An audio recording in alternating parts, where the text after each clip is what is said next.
자, 이 그래프에서 우리가 한 번 더 특징을 볼 필요가 있어요. 이 그래프를요, 전체를 파란색 음화펜으로 네모가로 표시 열고 닫고 큰 불가사리 표시 두 개를 해놓으세요.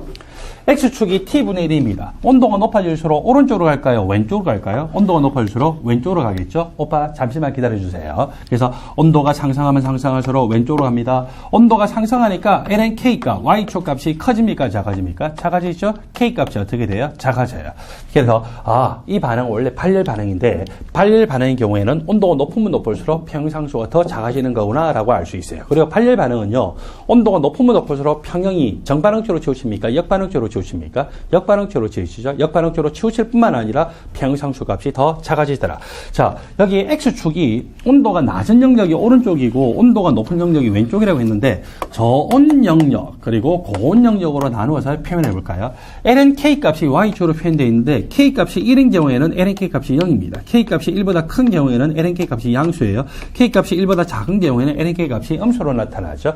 저온인 영역에서는요, K 값이 1보다 큰 영역이 있어요. 그리고 고온으로 되니까 이것이 어떤 온도보다 높은지는 모르지만 하여튼 충분히 고온이 되니까 평상수 K 값이 뭐보다 작아지더라? 1보다 작아지더라는 거죠. 그리고 이번에는 델타 H0과 델타 S0 값이 모두 어떤 반응입니까? 양수인 반응. 왼쪽은 분명히 델타 H0과 델타 S0 값이 모두 음수인 반응이라고 해서요. 빨간색 볼펜을 표시하세요. 발열 반응이기 때문에 이렇게 양의 기울기 값을 나타냅니다. 흡열 반응이기 때문에 음의 기울기 값을 나타낸다고 하는 것을 마이너스 R분의 델타 H0으로 표현했죠. 온도가 높으면 높을수록 왼쪽으로 가게 됩니다. 온도가 높아지니까 LNK 값이 커지고 LNK 값이 커지니까 K 값이 더 커지죠. 온도가 저온 영역에서는 평형상수가 1보다 작은 영역이 있는데 어떤 온도인지 모르지만 충분히 고온으로 넘어가니까 평형상수가 뭐보다 커졌어요? 1보다 더 큰 영역으로 넘어가는 것을 볼 수가 있었습니다. 그래서 이 두 개의 그래프를요, 반드시 이해를 하시고 바로 기계적으로 문제를 풀 수 있도록 암기를 하도록 하세요. 다시 66쪽으로 가볼까요? 자, 66쪽에 가보면은 델타 G낫에 대해서 표현을 하고 있습니다. 델타 G낫을 구하는데 먼저 델타 GF낫에 대해서 정리를 해볼까요? 델타 GF낫이다. 여러분들 6조 델타 GF낫 델타 GF낫 지금 데이터가 잘못된 데이터가 들어가 있어요. 그죠? 자, 여러분 죄송합니다. 여러분들은요, 66쪽의 표를 봐주세요. 66쪽의 표에서 표 안에 보니까 델타 GF낫이 표현이 되고 있죠. 이것은 표준 생성 자유 에너지 값입니다. 표준 생성 자유 에너지 값은 어떤 물질들이 0일까요? 표 바로 밑에 보니까 표준 상태에서 가장 안정한 호돈수 물질들. 예를 들어서 수소 분자 기체, 그리고 질소 분자 기체, 산소 분자 기체, 그리고 황 같으면은 사방황 고체. 오빠 잠시만 좀 기다려주세요. 그 다음에 P4 고체 삐졌나 봐요. 그래서 철, 고체, 채심 입방 구조. 이것들이 표준 상태에서 이 원소들로 가장 안정한 상태의 호돈소 물질 상태입니다. 그래서 요 물질들이 델타 HF0 값도 0이고요. 이 물질들은 델타 GF0 값도 0입니다. 그래서 이런 물질들이 델타 HF0 값, 표준 생성 엔탈피 값이 0이라고 하는 것은 보통 시험에 요즘 출제가 되고 있었지만 델타 GF0 값이 0이다라고 하는 것은 출제가 안 되고 있었어요. 그래서 저것이 출제가 안 됐기 때문에 반드시 출제될 테고 여러분들은 대비를 하시기 바랍니다.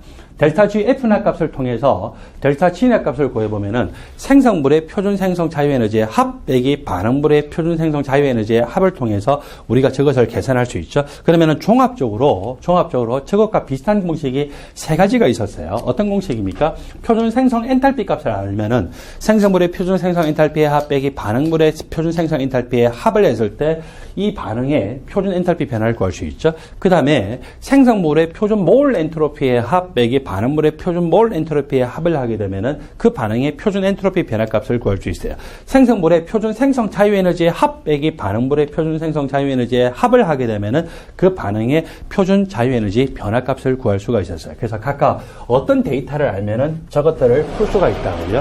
델타 H0 값을 알기 위해서는 반응물 생성물들의 표준 생성 엔탈피 값, 델타 S0 값을 계산하기 위해서는 반응물 생성물의 표준 몰 엔트로피, 그리고 델타 G0 값을 계산하기 위해서는 반응물 생성물들의 표준 생성 자유 에너지 값을 알아야 각각 이런 식으로 계산을 할 수가 있다는 것이죠. 그래서 그렇게 여러분들이 정리를 하도록 하시고, 그 다음에 델타 GF0 값은 몰라도 델타 G0 값은 구할 수 있죠. 왜요?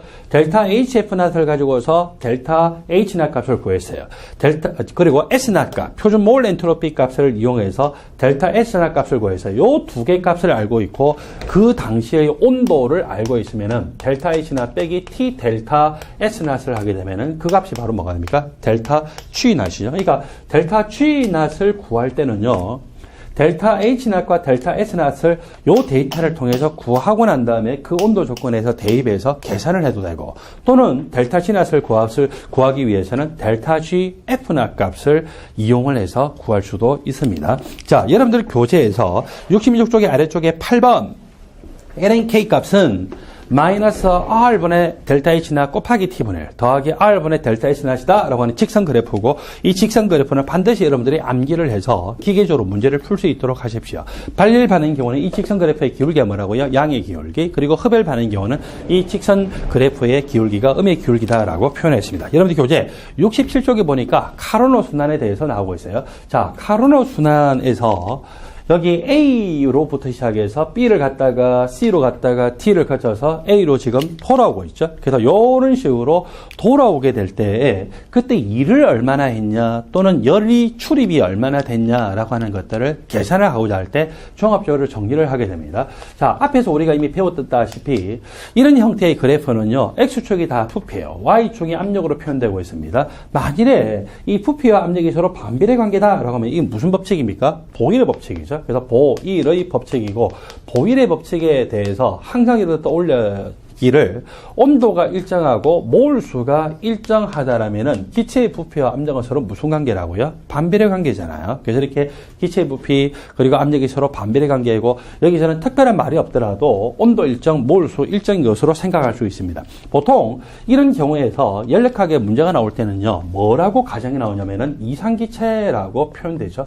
이상기체는 기체의 몰수가 바뀔까 안 바뀔까요? 기체 몰수가 안 바뀌어요. 기체에서 액체나 고체로 바뀌지도 않을 뿐더러 기체가 반응을 해서 다른 물질로 변하지도 않기 때문에 기체의 몰수가 그대로 일정이죠. 그 다음에 이상기체에다가 무슨 조건이 주어지냐면 등온 조건이다라고 주어져요. 등온 조건이면 온도가 일정하죠. 그때는 기체의 부피 압력이 서로 무슨 관계일까요? 반비례 관계죠. 이게 바로 보일의 법칙이에요. 그래서 최초 상태에서 최종 상태까지 이런 식으로 기체의 부피가 증가가 되면서 기체 내부의 압력이 감소했다라고 생각해 봅시다.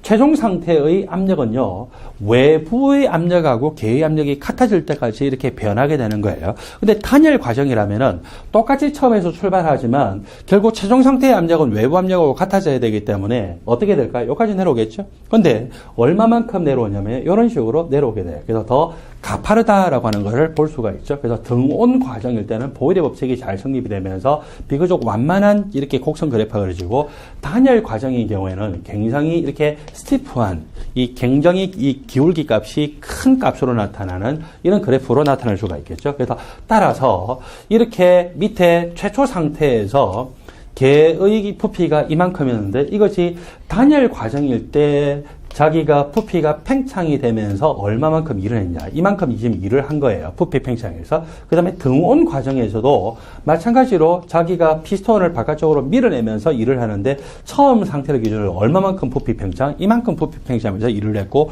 부피 팽창이 더 많이 이루어졌기 때문에 등온 과정보다는 단열 과정보다는 등온 과정일 때 일을 더 많이 했습니까? 더 많이 했죠. 등온 과정일 때 이때 일은 얼마입니까? 마이너스 nRT 곱하기 로가리즘 처음 부피분의 나중 부피. 그리고 단열 과정일 때는요, 일을 얼마나 했냐라고 했더니, 단열 과정일 때는 열의 출입량이 0이죠. 내부 에너지 변화량은 1 변화량 더하기 열 변화량인데, 그때 열 자체가 제로이기 때문에 일은 얼마하고 똑같습니까? 델타 뉴하고 똑같죠. 여러분들은 델타 뉴 하면은 항상 뭐가 떠올라야 돼요? 델타 뉴 그리고 델타 H 하면은 떠올라야 되는 공식이 있죠. 자, 이것은 CV와 CP의 상관관계에 의해서 떠올려야 되는데, CV라고 하는 것은 부피 일정 몰 용량입니다. 어떤 물질 1몰의 온도를 1도씩 상승시키는데 필요한 열을 부피가 일정한 조건에서 측정했어요. 그리고 CP라고 하는 것은 어떤 물질 1몰의 온도를 1도씩 상승시키는데 압력이 일정한 조건에서 측정한 열, 이렇게 이야기를 했죠.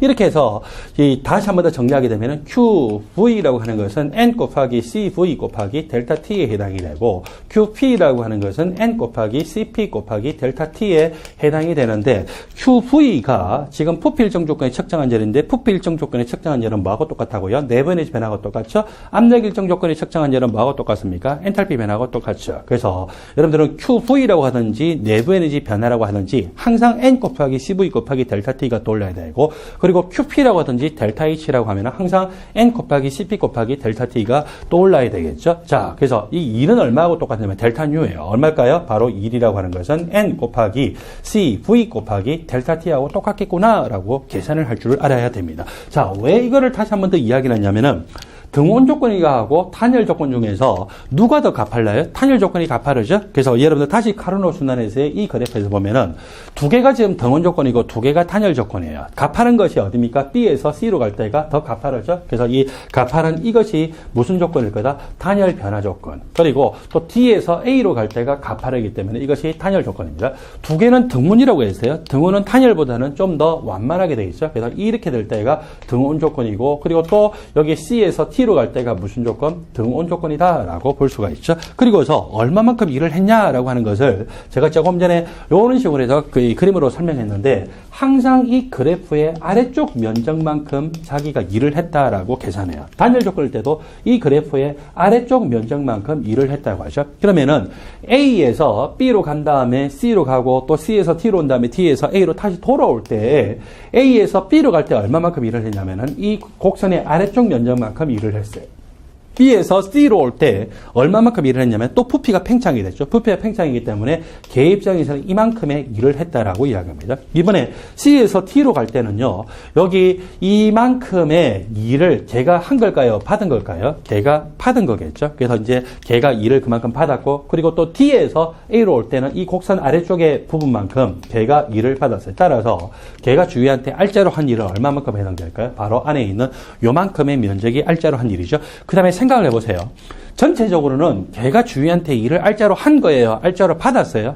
알짜로 일을 했죠. 근데 우리가 일의 부호를 이야기할 때는 걔 입장에서 일을 하게 되면 그 부호값은 음수예요. 걔가 일을 받으면 양수예요. 부피 팽창에 의해서 일을 하죠. 그리고 부피의 압축에 의해서 일을 받아요. 걔가 지금 부피 팽창에 의해서 전반적으로 알짜로 일을 했죠. 일을 했기 때문에 이 일의 값은 무슨 값일까요? 음수죠. 근데 면적은 뭐가 될까요? 양수. 따라서 이 값이 음수이기 때문에 마이너스를 붙여야 이 면적이 양수로 지금 표시가 될 수가 있습니다. 그래서 알짜로 얼마만큼 일을 했냐라고 하는 것을 면적으로 저렇게 나타내면은요, 알짜 일 자체가 음수이기 때문에 앞에 마이너스를 붙여야 저런 식으로 표현될 수가 있습니다. 자, 알짜로 한 일이라고 하는 것은 A에서 B로 갈 때의 일, 그리고 B에서 C로 갈 때 한 거, 그리고 C에서 T로 갈 때 걔가 주위로부터 일을 받았어요. 그리고 D에서 A로 올 때 걔가 주위로부터 일을 받았고, 그걸 다 더하게 되면은 알짜 일이 나타나고, 그게 동그라미 1번 밑에 표현이 되고 있죠. 그래서 그렇게 해서 이 알짜 일이 정리가 되는데, 알짜 일 정리가 된 거에서 밑에 67쪽의 아래쪽에 전체적으로 정리가 되어 있습니다. 자, 그렇게 해서 정리를 하도록 하시고요.